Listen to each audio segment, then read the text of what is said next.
How is it going, everyone? It's K Lumity here, and today we are finally talking about Star Wars Knights of the Old Republic. In my opinion, the best Star Wars game to ever come out, and also the best Star Wars story. I think that this game and its story is better than any of the movies, even. And I'm not going to talk about spoilers just yet. We'll talk about it in a few.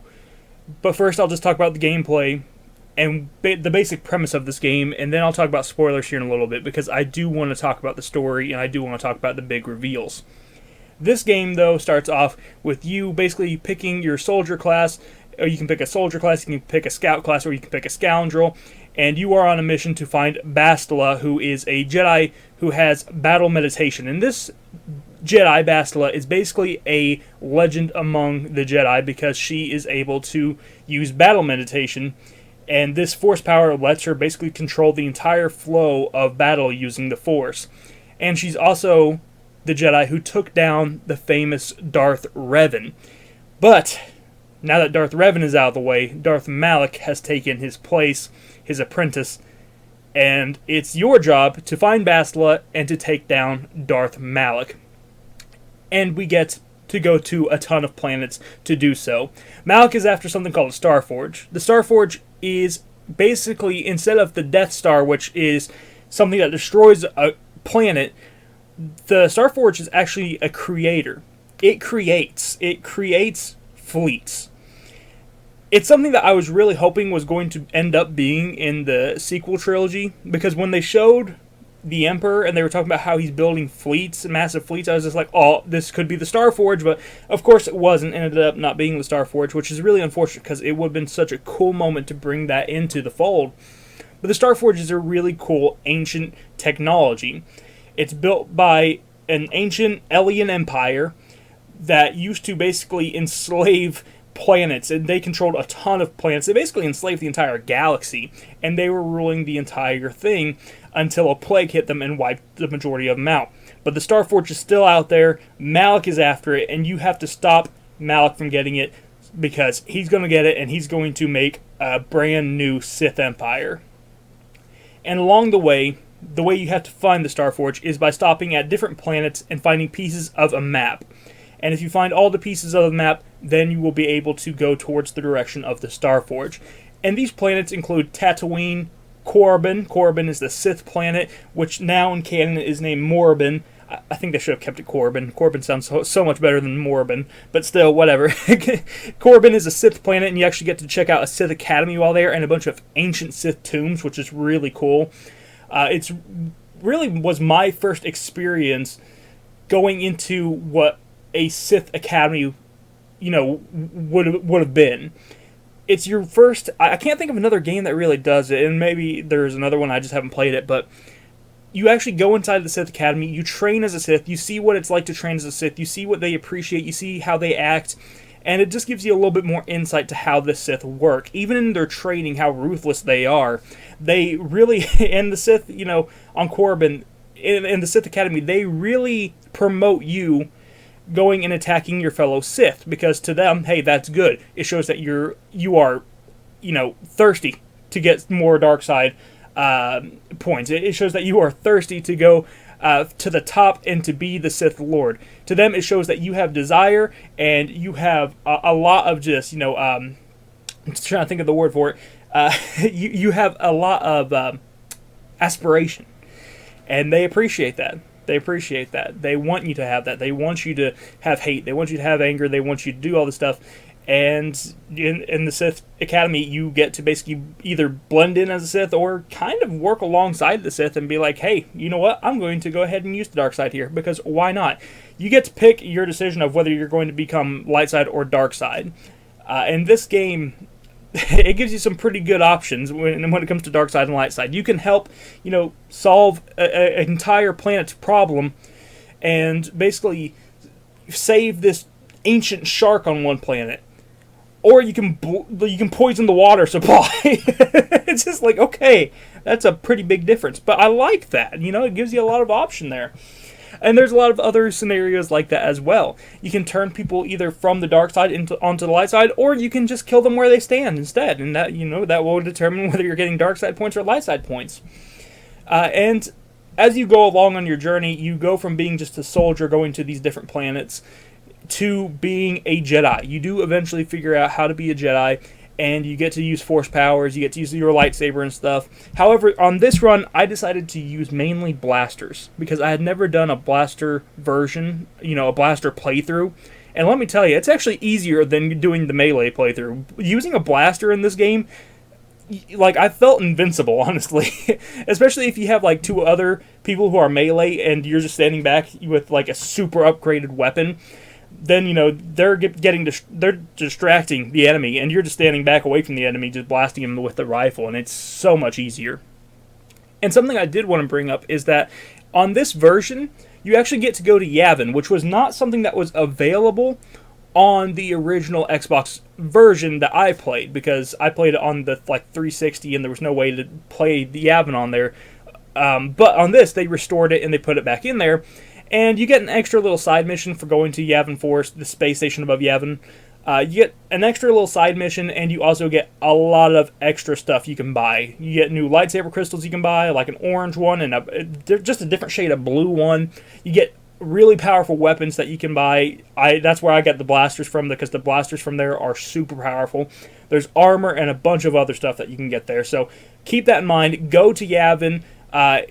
You need to go there about like every other star map. So every time you find a star map, which is the piece of the puzzle that you need to find the Star Forge, go to Yavin and check on the inventory there, and it will progress the story with that as well. You don't get to set foot on the actual Yavin itself, or the moon of Yavin. You don't get to do anything like that. You are literally just going to a space station above the planet and buying stuff. It's also the best place to trade, because you're going to get the most credits if you go there instead of a normal shop. But this game also has something else I want to talk about. It has my favorite planet of all time in this game, and that's Manon. Manon was something that I had always hoped would be canon, and eventually did get to be canon through the Clone Wars when they introduced the Selkath mercenary. But Manon is awesome. It's this gigantic water world with a lot of just peaceful music in the background. I really love it. It looks so great. It's this interesting neutral ground between the Republic and the Sith. So it's this neutral ground where they're not allowed to attack each other because of Selkath laws. If they do, well, they're going to lose basically all of their medical support. All of the medical resources are from Manon, so it has to remain a neutral territory if the Sith and the Republic want to be able to get medical supplies. It's called KOTOR in this. Later on, we hear about Bacta and stuff like that, Bacta tanks. But in this game, since it's set in the past, it's more about KOTOR. So I love Manon. That's my favorite planet in the game. You do get to go to Kashyyyk as well. Terrace. There's just a lot of places to go in this game, and I love all the different locations. If I had to pick one that I wasn't a huge fan of, it would probably be Terrace, which is the first planet, just because you are stuck on there for so long, it feels like. But once you get past that, it's so much better. You get to go to Dantooine. You may have heard Dantooine in Star Wars Episode 4. Princess Leia mentions it. And you actually get to go to Dantooine in this game, and you get to see the old Jedi Academy there, and that's actually where you learn to be a Jedi. But overall, this is a fun game. Yes, the whole mechanics, the fighting mechanics, I will say, are dated. It's not, I don't know how you would exactly describe it. It's kind of turn-based, because you select, your attack, you attack, and then they attack, and then you attack again. It has like this queue, and you basically can just pre-select, your different attacks or whatever, and then, you take turns attacking, you and the enemy. But it's not turn-based per se. I guess maybe real-time strategy. It's so hard to describe what this game would be. It's an action RPG, but it has a unique style of gameplay. Not everyone's going to like this style of gameplay, but I do, and I'm not really sure if they ever remade this game, how they would do the combat differently. Because I feel like the combat, the way it is simplistic enough where it just works. This game also is not perfect in terms of glitches. I ran into more glitches on this playthrough than I ever have before. In fact, I ran into the biggest glitch I ever have before, and it broke my entire game, and I was not able to continue on after playing for like 20 hours of the campaign. And that is a glitch called the Galaxy Droid. It's this random droid that they left in the game, apparently, that if you just happen to do the right thing, it will pop up and it will screw up your entire game, basically. It popped up, and I basically wasn't able to continue to the final mission of the game because of this. And that was really aggravating. It was a cool glitch, don't get me wrong, because you were able to travel to planets even after those planets were no longer accessible, which was interesting. And it even glitched and let me have one of the characters that wasn't supposed to be with me. It let me have her back. And I was just like, okay, this is so weird. And it literally, the Galaxy Droid is just a droid that pops up in your ship. And you can talk to it. And you can basically say, hey, take me to this planet. And it will take you to whatever planet you want without even having to think about it. And it will just be like, isn't space travel great? And stuff like that. And it will just take you immediately to the planet without any loading screens or anything. It's a very odd glitch. I did have footage of it, and I actually lost the footage of it, my bad. But I did want to bring it up just because I've beaten this game over 10 times, and this is the first time I ever ran into this glitch, though. This game-breaking glitch. It's cool. It's cool that it exists, and it's cool that I was able to go to these other planets even after, certain events unfold on these planets, and you're not really supposed to be able to go back to them. But still, it's just crazy to me that this is even left in the game. It's crazy to me that after 10 playthroughs of this game, I just now found it. It's really crazy. But still, glitch aside, even though I had that one bad experience, like I said, I've played this game over 10 times, and this is the first time I ran into that bug. So I can say wholeheartedly that that is definitely a very, very random thing, and that is a there's a super small chance you're going to do that by accident. I just happened to do it, and I still don't understand exactly how it works. But if you want to find the Galaxy Droid, you can look it up and find out for yourself. There are steps you can follow to find this thing, and I just happened to do them by accident.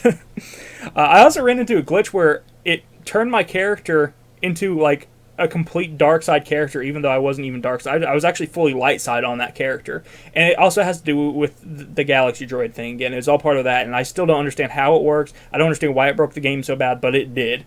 So, if you do the Galaxy Droid glitch, make sure that you realize you're probably not going to beat the game with that character, or you need to save very early on in the game and reload from there. Because once the Galaxy Droid appears, at least in my experience, your game's screwed. Anyway, all this aside, all of this stuff aside, let's talk about some spoilers real quick. The reason why this game is the best game of all time, the best, not game necessarily of all time, but the best Star Wars game of all time, and the best Star Wars story of all time, to me, is the main reveal towards the end of the game. You're playing this entire time going after Malak, trying to stop Malak. You are trying to stop him from finding Starforge, and you're helping the Jedi do this. You're helping Bastila do this, the woman who took down Darth Revan, and then you realize that your character is actually Darth Revan all along. And that reveal is one of the coolest reveals that there is. To think that you are just this random soldier helping the Jedi out this entire time, and then, oh no, it turns out the Jedi have basically erased your memories, and they gave you a fake identity, and it turns out you are actually the real Sith Lord.